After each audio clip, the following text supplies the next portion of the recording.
আসসালামু আলাইকুম, সবাই কেমন আছেন? আশা করছি সবাই ভালো আছেন। বাংলাদেশের মধ্যে মাঝে মধ্যে এমন জিনিস ঘটে, মনে হয় যে যেমন ধরেন যে কিছু বছর আগে মনে হইতো যে কিয়ামত চলে আসছে।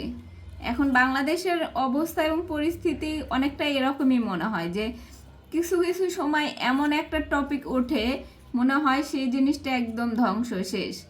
এই যে জুলাই আন্দোলনের পর থেকে মাঝে মধ্যে এমন এমন নিউজ শুনি, মানে হঠাৎ করে ফেসবুকে বা ইউটিউবে ঢুকলে এমন এমন নিউজ সামনে চলে আসে, মনে হয় যে আমি মনে হয় কেবল মায়ের পেট থেকে পড়ছি, আমি তো কিছুই জানি না। মানে রাত্রে ঘুমাইতে গেলে সকালে একটা খবর, সকালে নাস্তা করতে না করতে আর একটা খবর, মানে বিকাল হতে না হতে আরও 3-4টা খবর চলে আসে। এবং এই যে সন্ধ্যার পর থেকে রাত পর্যন্ত কত রকমের খবরই ঘটে, যেটা আমরা মানে নিজেরাও কনফিউজড হয়ে যাই যে আসলে দেশের মধ্যে কি হইতেছে।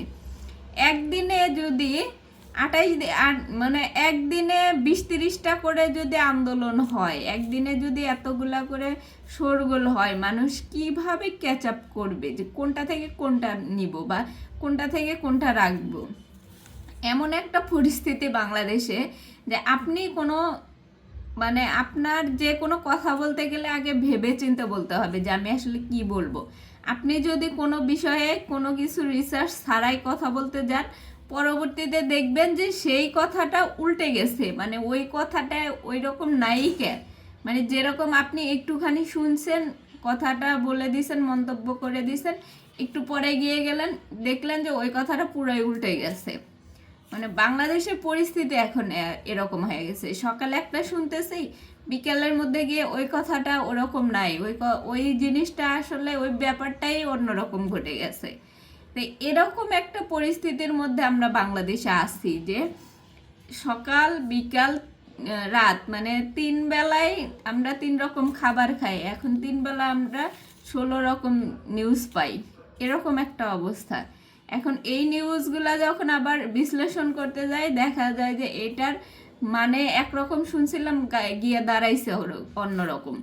তো এই যে পরিস্থিতি বাংলাদেশে, আমরা মনে করি যে এই পরিস্থিতিগুলো হয়তো সামলে আসবে কিছু মানুষের কারণে, আরও এইগুলো আরও বেশি হাইপে ওঠে এবং এই কথাগুলো ছড়ায় বেশি। যেমন আমাদের মতো কিছু এই যে ইউটিউবার বা এরকম কিছু সোশ্যাল অ্যাক্টিভিস্ট যারা আছে, তারাই এগুলাকে হয়তো বেশি নাড়াচাড়া করি, যার কারণে হয়তো এগুলা বেশি হয়ে যায়।